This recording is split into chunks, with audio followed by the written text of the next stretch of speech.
Okay, bago po tayo pupunta sa ating main topic, ay gusto ko lamang po munang pasalamatan kayong lahat. Kayong lahat po naman na mga nakapag-subscribe na mga bago, maraming salamat po sa inyo.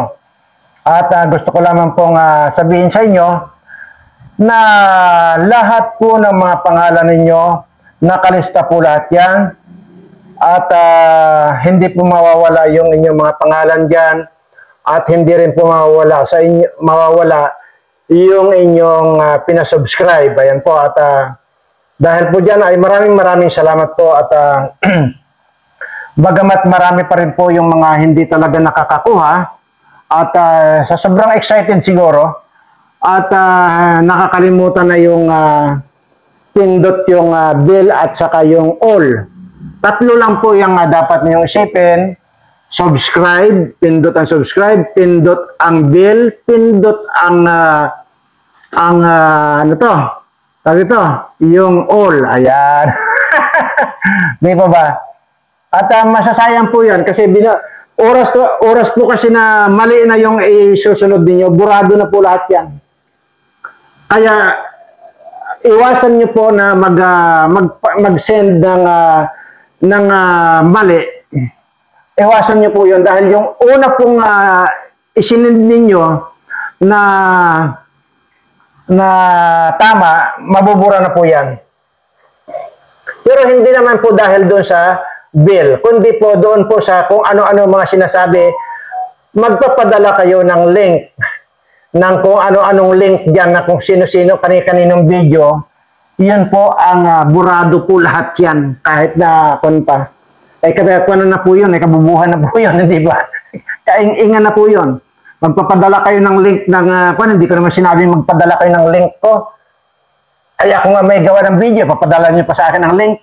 Adi anong tawag doon? Ding-ing. Marami po ang ing-ing. Palapakan! Ayan.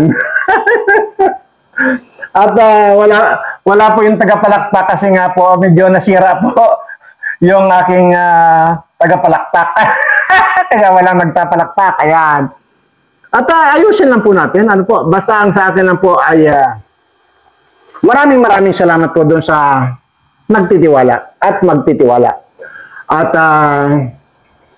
ngayon po ay dadako na ba tayo o wala na tayong i-discuss? Wala na po, kundi yun lang po. Subscribe, bill, pindot ang subscribe, pindot ang bill, pindot ang all. Wala na po kayong gagawin pang iba. Yun lang po. At huwag na po kayong magsisend dyan. Exclusive lang po yan. Yung messenger na yan, dyan po sa inyong mapapasubscribe. Wala pong iba. Wala na dyan yung kumusta. Wala na dyan good morning. Wala na po yun. Exclusive na po yan doon sa kuhan. Kaya wala na po may sasabihin pa po dyan pala na matagal na ako subscriber. Ay ano ngayon kung matagal ka na subscriber, di sumunod ka doon sa, anong ibig mo sabihin, ay isasali na kita. Sumunod ka dito sa ginagawa natin, ginagawa ng iba. Gano'n, Mariusip. Kaya po, hindi po yan ginawa yung messenger na para masabihin mo matagal ka na nakapag-subscribe sa akin. Ano? Para lang po maintindihan nyo, wala po yan, hindi po yan. Binubura lang po yan mga ganyan na mga salisalita ninyo. At meron kaya gigil na gigil dyan, magpapadala ng address at saka ano to, cellphone number. Ay, anong gagawin ko dyan sa pangalan nyo at saka cellphone number niyo, saka address niyo, anong gagawin ko? Di ba? Yan po yung mga hindi talaga nanonood kasi nga hindi talaga nila alam. Yun po yung sinasabi ko. Na huwag kayo sasali pag hindi nyo po alam yung sinasalihan ninyo. Nakagaya nga po niyan. Magpapadala kayo ng telephone number, pangalan ninyo, address ninyo, anuhin ko yan. Hindi po yan. Hindi po naka-exclusive yan dyan sa kung ano-ano mga sabihin ninyo. Di ba ba? Ay Maria, Santissima Trinidad. Ayan. Wala po yan. Hindi po yan. Binubura po na agad yan. Nung taga-basa ko. Kaya huwag niyo pong asahan na yan. Ay sabi ko, huwag mo nang iparating sa akin yan. Kaya pinagalitan ko nga. Ang dami-daming pinaparating, mga ganyan-ganyan. Sabi ko, buhay mo, huwag mo na iparating sa akin. Mabubuisit lang. Ayan. Gawin na lang po natin ang tama. Kung ano-anong mga isisend na link, hindi ko kailangan. Napaka-ing-ing talaga. Ay, nako. Ay, Mario Joseph. At, ganun pa man ay, ako po yung taong napakababaw ng kaligayahan ko. Pag inyo pong pinaparamdam sa akin yung pagmamahal, mas lalo pong ibinabalik yung higit pang pagmamahal sa inyo.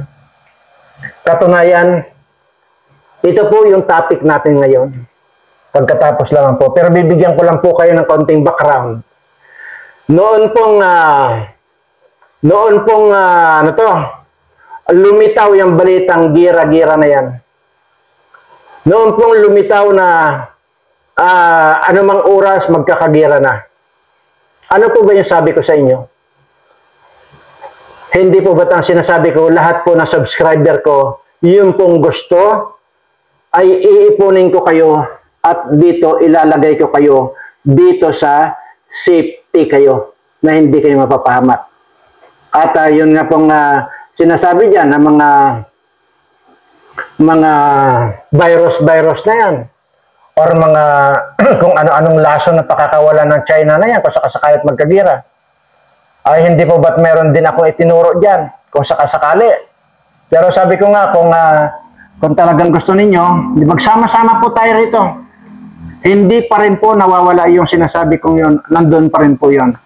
Ano bang mga dilubyo ang darating, masasabi kong meron na po kayong masasandalan, mayroon na po kayong pag-asa na mabuhay. Dahil dito ko po kayo iipunin sa lugar na kung saan ay malayo kayo sa lahat ng kapahamakan. Ayan po. Nandiyan naman po yan sa video ko. Bakit po itinapik ito ngayon? Kasi nga po, di ba, nawala nga po yung balitang yon. Pero ngayon po, anumang oras mula ngayon ay baka sumiklab na nga talaga ang gira. Bakit ko po nasabi ito? Kung inyo pong natatandaan, yung kahapon lamang pong iblinag ko, yung sinasabi ko po ba na pinabayaan itong ating mga Coast Guard na halos mamatay na sa kagutuman dyan sa West Philippine Sea. Yan sa Sabina Shoal na yan. Sabina Shoal. Ayan. Na hindi man lang pinadalhan ng pagkain. At ang sinasabi, hindi raw makapaghatid ng rasyon. Tingnan nyo ha, pansinin ninyo. Ay kung hindi ba naman katarantaduhan itong administration ito? Para ano, di ba? Kaya nga natin pinayagan dito yung mga Amerikano na maglagay ng IDCA, hindi ba't para protektahan tayo? Tapos ngayon, ang ikakatwiran ng mga Coast Guard ngayon, hindi makapasok kasi hinaharang ng China. O di, katarantaduhan ng gobyernong ito. Di ba? Diyan pa lang eh. Makikita niyo yung kabangagan at wala talaga sa ayos itong ating bangag na gobyernong ito eh. Para anong silbi nitong Amerikanong ito, na yun pala, ganun lang din naman pala, bakit kailangan pa natin itong mga animal na mga Amerikanong ito? Hindi rin naman pala makakatulong. Ay kung nagkataon, nagkandamatay itong mga mga Coast Guard natin ito. Di ba? So ngayon, kaya ko po sinabi, na ano bang oras ay sisiklab ang digmaan or gira sa pagitan ng Pilipinas na at saka China. Dahil nung umalis itong BRP na yan, magbanwa doon sa Sabina Shoal na yan, dahil nga sobrang hirap na yung mga Coast Guard na mamatay na sa gutom. Nung umuwi sa Palawan, anong ginawa ng Kwan? Anong ginawa ng mga China ngayon? Wala, binakuran na nila yung Sabina Shoal na yan.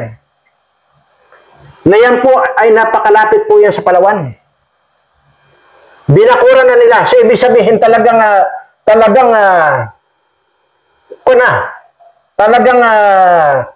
wala nang makakapasok doon sa teritoryo natin, nasakop natin. Anong mangyayari dyan? Anong posibleng mangyari? Kayo ang mag-isip. Gira ito. Kasi yan naman ang gusto ni Bangag. Kaya naman gusto niya magkagira kasi nga para mapagtakpan yung mga pinagnanakaw nilang mga pera.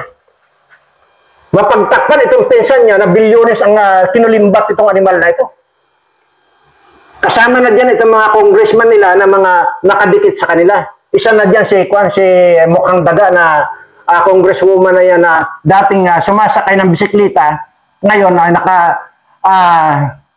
modified van na ang sinasakyan. Bisikleta lang ang sinasakyan yan. Yung hikain na yan, mukhang daga na yan. Marami dyan.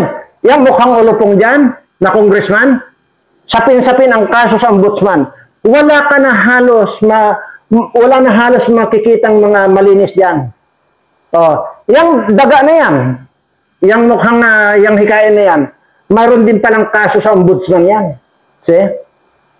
Tingnan nyo. Pero mabalik muna tayo dito sa posibleng gira na ito. Kaya yun po ang sinasabi ko, posible talaga magkakagira. Ang dati,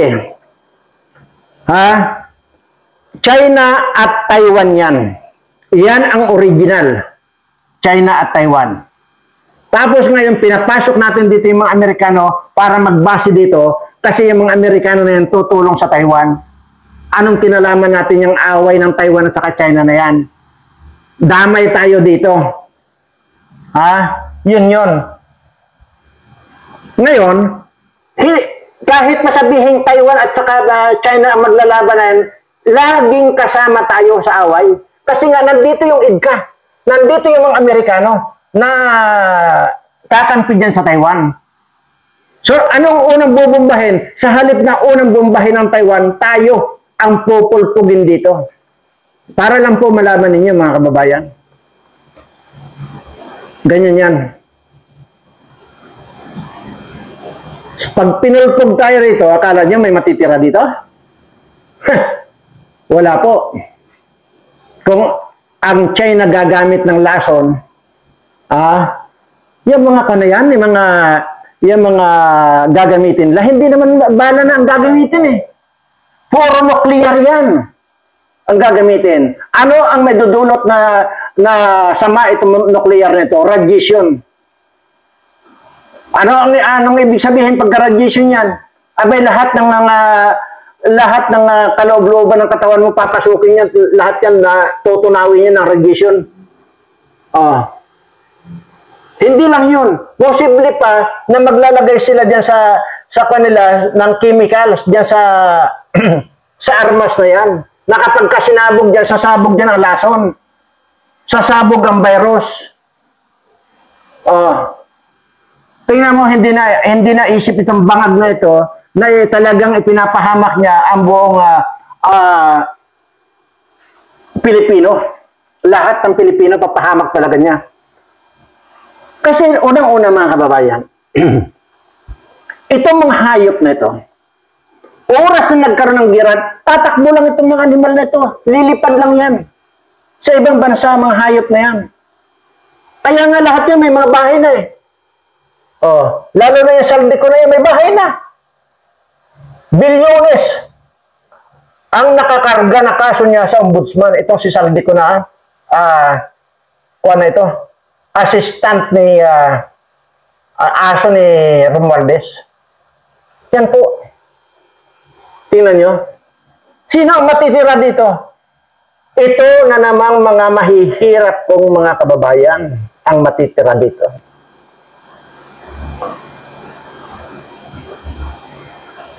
Wala naman silang kakayanan para lumipad. Wala naman silang kakayanan. Ay kung ngayon nga, wala na silang masaing eh.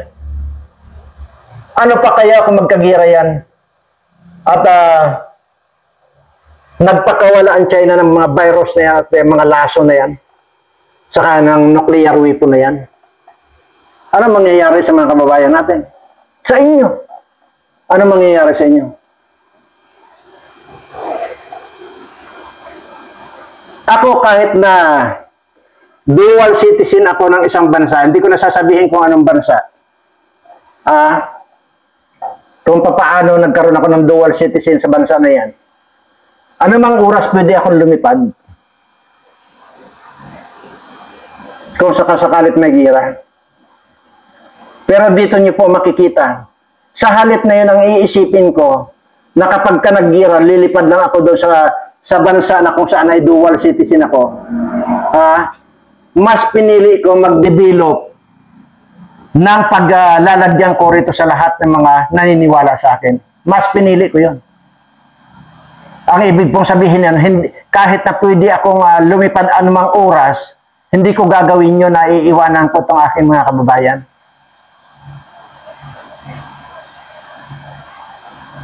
Yun po yung sinasabi ko. Sa biglang tingin po, parang walang kakwinta-kwinta itong mga sinasabi ko. Well, sinasabi ko naman talaga, walang kakwinta-kwinta itong sinasabi ko. Pero subukan nyo pong unti-unting panoorin lahat yung mga videos ko. Lalo na yung nagkaroon ng kabi-kabila yung balita dati na gira-gira na yan. Tingnan niyo po yan kung ano yung mga sinabi ko na, ang sinasabi ko nga po dyan, mag-ready kayo ng mga subscriber ko at kung sakasakali talagang hindi na maiwasan yung girang yan, mag-a-announce ako dito kung saan kayo pipick upin. Para dito, magsama-sama na lang tayo lahat dito. Dahil ang gusto ko sana dito, ang mangyayari, okay nga ako, sige kung magkagira, gira, sige. Walang problema. Pero yun nga sinasabi ko, papaano itong mga kababayan ko? Papaano sila makapagtago? Papaano, saan sila magtatago? Saan sila pupunta? Ay wala namang pira itong mga ito. Sabi ko nga sa inyo, ultimong pangsaing nitong mga kababayan ko na ito, wala nga ito. Paano pa sila? Tatanggapin na lang nila yung kanilang kapalaran na kamatayan. Hanggang doon lang po, wala na silang ibang recourse kundi tanggapin ang kanilang kamatayan. Tanggapin ang kanilang kapalaran dahil dito sa gobyernong kabangagan. Iyan po yan. Panoorin niyo po yung mga ibang video ko para lubos niyo ako makilala. Kaya ang sinasabi ko po dito dati, nung yung mga gira-gira na yan, nung usap-usapan. Sabi ko sa halip na mag-ready ako para anumang oras lilipad na ako. Pero hindi Hindi ko iniisip na lilipad ako na iiwasan ko itong gira nito. Bagkos ang sinabi ko, sige, i-develop ko ng i-develop ito kung sakasakalit pag-iipunin ko itong mga subscriber ko, mga naniniwala sa akin, dito tayong lahat. Kung magkandamatay ng iba, siguro tama lang. Hindi magkakandamatay itong mga politikong ito Hindi Alam niyo po ba kung bakit hindi magkandamatay yan? Kasi nga po, sinabi ko na po, lilipad lang po yung mga yan. Kaya maiiwasan po nila. Pero kung dito na sila, magkakandamatay talaga sila. Hindi, walang makakalibre sa radiation, walang makakalibre sa virus. Maliban na lang doon sa mga subscriber ko na tinuruan ko kung ano yung pangontra or gagawin nila. Nandiyan naman po yan sa mga videos ko. Panoorin niyo po yung mga ibang video ko para po lubos ninyo maintindihan yung mga dinadaldal ko. Dahil dito po ay parang ramdam ko na po. Isipin nyo. Okay. Umalis yung ating BRP Magbanwa dyan sa Sabina Shoal. Okay? Dahil nga hindi na nila kayang tiisin yung gutom, hirap nila dyan. Dahil 5 months silang nakatingga dyan. Dahil wala nga pong nagsusupply na hindi na makapag-supply ng pagkain. Itong ating Philippine government, kasi hinaharang daw ng China. Ayan po, di ba, nagkasakit. Yung iba, talagang nanghina. Yung iba, nag-aantay na lang ng kamatayan. Mabuti na lang at nakapag-desisyon sila na bumalik na lang ng Palawan. Pero pagbalik nila ng Palawan, ayun, marami sa kanila ang nilagay sa hospital. Pagkaalis nila, ayan na, binakura na ng China. Yung sa Binasyol na yan ay atin. Actually, 200 kilometers lang yata. Ay, 100 kilometers ka lang. 100 kilometers lang yan mula dyan hanggang sa Palawan. So, maliwanag po na atin yan. Pero bakit ngayon, hindi na pwedeng pumasok doon ang Pilipinas? Hindi na. Binakura na ng China. Ngayon, nasaan yung ipinagmamalaki itong bangag na ito ng mga Amerikano na magtatanggol sa atin? Ay, ultimo lang yung magbigay ng supply dito sa mga Coast Guard na ito, hindi nga pinapayagan eh. O, nasaan yung mga Amerikano? Ngayon, binakura na ng China yan. At, siyempre, pipilitin natin makabalik ulit dyan. At atin yan. Ano mangyayari? Oras lang na may nag-umpisa na magpaputok diyan. Gira ito. Maniwala kayo sa akin. Gira yan. Kaya yabang niyo manghayop kayo? Na makipaggira itong bangag na ito na wala nga kayong ginawa. Winater kanon na kayo lahat. Sinira na yung rubber boat ninyo. Kinuha pa yung bag ninyo. Pinaghahampas pa kayo. Pinutulan pa yung yung daliri ng isa dyan. Anong nangyari? Nagbaw na lang kayo. Yan po yung sinasabi ko na ipapahamak kayo nitong administrasyong bangag na ito. Maniwala kayo sa ipapahamak kayo. Habang maaga pa, mag-usap-usap kayo, mag-isip kayo. Dahil hindi lamang po ako na nagdadadaldal ng dito, marami na po ang nagdadadaldal ng ganyan. Ipapahamak kayo nito. Hindi nga lang ipapahamak kayo, tayong lahat. Ay kayo lang pala, yung mga yung walang kakayanan natin mga kababayan, ito mga mahihirap na ng kababayan. Kaya sinasabi ko, walang gagawin to kundi tanggapin na lang pala ang kanilang maagang kamatayan to. Na walang kalaban-laban. Dahil lang sa bangag, iisang taong bangag na ito. Putya.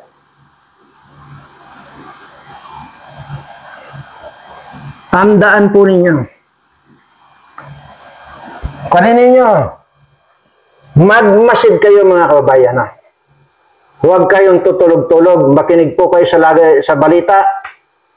At yun po, yung balita kagabi, naman sa Channel 7 yun nga, binakura na ng China. Kung ilang daan yung mga nandyan yung mga Chinese militia at saka yung Coast Guard ng China, nandyan na po. Paano pa ngayon makakapasok yung isang barko na pinadala dyan? Yun po yung paulit-ulit kong tanong, anong silbi nitong mga buwaka ng inang mga Amerikano nito na nandyan, ginagamit lang tayo para lang malaman niyo mga kababayan ko. Hindi po ako ang nagsasalita na ginagamit tayo. Mismong Amerikano po, nandyan din po yan sa video, na ang sinasabi, hindi gusto ng Amerikano ang mga Pilipino.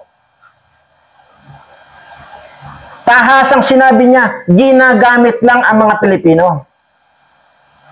Tapos ngayon, hanggang ngayon, naniniwala pa rin tayo na ililigtas tayo nitong mga animal na ito? Bullshit ka, bangag. Sarap mong pilipitin ang ngakon. Wala po. May nabalatian na ba kayo na all the way ang pagtulong ng mga Americans? Sa totoo lang po, yung mga Amerikano na yan, ang sol-sol ng gira. Paano? Diyan sila kumikita. Diyan sa mga armas na yan. Sol-sol sila ng sol-sol hanggang sa magkagira, sila ngayon na magsusupply ng mga armas na yan, di nabaon na sa utang itong isang bansa na sinulsulan ng gira. Isa na po dyan yung Ukraine. Ito naman presidente ng Ukraine na isang tanga na parehas na silang bangag nitong presidente yung bangag, nagpasolsol. Anong nangyari?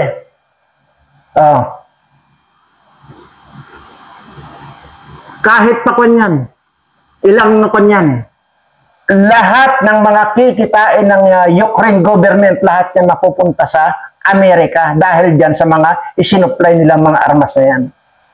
Pagkatapos niya makasapag-supply sila, wala na silang pakialam eh. Meron ba silang pakialam sa Ukraine?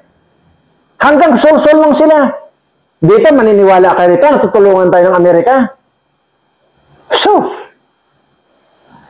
tanga yung maniniwala. Maniwala kayo sa akin.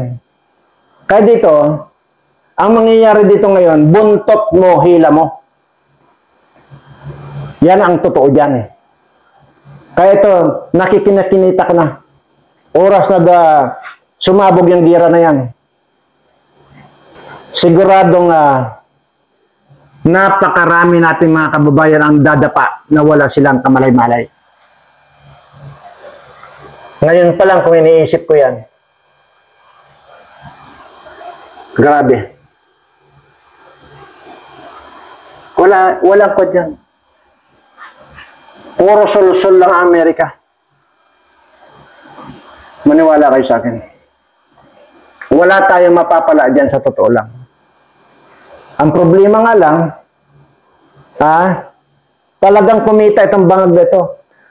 Diyan sa pagtatayo ng ko na yan, yung mga EDCA na yan, $1 million yan. Kanino napunta? Natuloy kay bangag. Sus. Yosef. Pero yun ang gusto ni bangag ngayon. Kasi nga para lang makalipad sila, para lang ibig sabihin mabura yan. Kasi ang daming kasong kakaharapin ito, lalo na itong asawa niya. Hindi makakabangon sa kasong sapin-sapin na iba ikakaso dyan sa mga animal na yan. Diyan kinatambalos-los na yan. Yung mga congressman yan na nakapaligid niyan, kadami-daming kaso yan. Maniwala kayo sa akin, oras na nagpalit ang administration, lahat yan mga kalaboso yung mga yan. Pero I don't think na mag-i-stay pa rin dito yung mga animal na alam naman nila makukulong sila. Hindi na mag-i-stay yan. Palalampasin ulit nila yung presidente ng Guan. Kaya sabi ko, hindi man ako mapunta, hindi man ako pala rin dyan sa kahit anong position dyan. Yun lang susunod na presidente, appoint lang ako na either dyan sa DILG. Nako, pag hindi ko, kinatay lahat yan.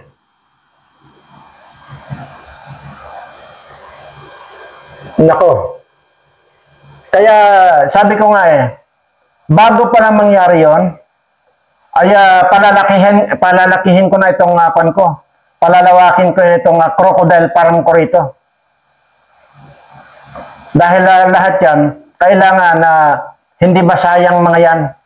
Kasi kulang ang katawan nila para ipakalapa ko sa mga kanyan, sa mga bubuaya ko. Kaya palalakihin ko pa itong crocodile farm ko rito para busog lagi sila.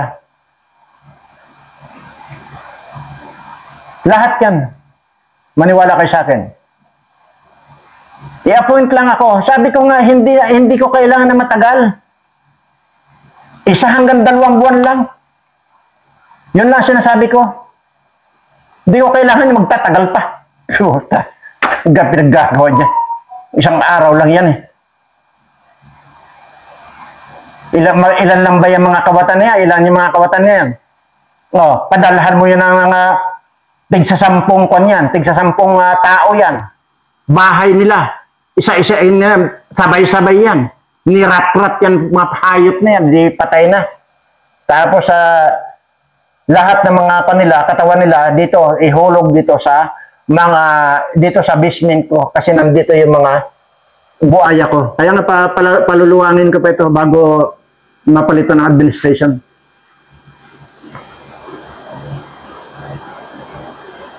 Dito sa nakikita ko, dito sa mga iniikutan ko,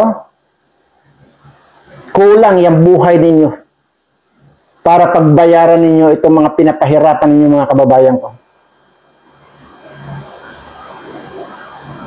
Halos mamatay-matay na sila sa gutom itong mga kababayan ko, pero kayo nagpapasasa sa kwarta ng bayan.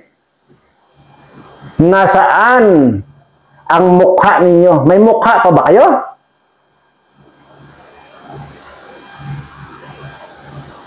Lahat ng mga mukha ng mga kawatan yan, buburahin ko lahat yan. Sana nga lang, sinasabi ko naman, ngayon pala sinasabi ko na kung sino man yung susunod na presidente, i-appoint na ako 1 hanggang 2 buwan lang. Okay na ako doon. Sisiguraduhin ko wala akong ititirang kawatan. Dahil oras na nagtira ako, magkakaroon pa ng halahi yan, makakapanglahi pa ng mga kawatan yan. Kaya nga dapat yan, simutin lahat ng mga kawatan, lahat yan gilitan ng liig. Para sa ganoon, hindi na magkaroon pa ng lahi ng mga kawatan. Hindi kailanman aasinso ang bayan natin hanggat hindi na lilipol ang mga kawatang ito. Kahit kailan, hindi aasinso ang bayan natin. Kaya nga sabi ko nga, yan ang misyon ko. Tudaasin lahat ng mga ito. Muli po, sa lahat po ng bagong nag-subscribe, ipinapaabot ko po ang aking pasasalamat sa inyo. Sa lahat po ng magtitiwala at may tiwala, tuloy lang po yung inyong pagpapasubscribe. At sisiguraduhin ko po yung ginagawa ninyo, yan ay pakikinabangan ninyo pagdating ng araw. Hindi po masasayang yung inyong panahon na magpa-subscribe sa inyong mga kaibigan at mga kamag-anak. Hindi po masisira o hindi po masasayang lahat yun. Lahat yun ay babalik sa inyo. Lahat yun, kayo ang makikinabang dito sa mga ginagawa natin ito. Tandaan po natin, wala po akong sinabi rito na hindi ko kayang gawin, hindi ko kayang tuparin. Kung sinabi kong suswertihin kayo, suswertihin kayo. In Jesus' name. At sa lahat ng may mga sakit, mawawala naman yung mga sakit sa pamamagitan ng ating panalangin at sa awa ng ating Panginoon. Maraming salamat po at mahal na mahal ko po kayong lahat.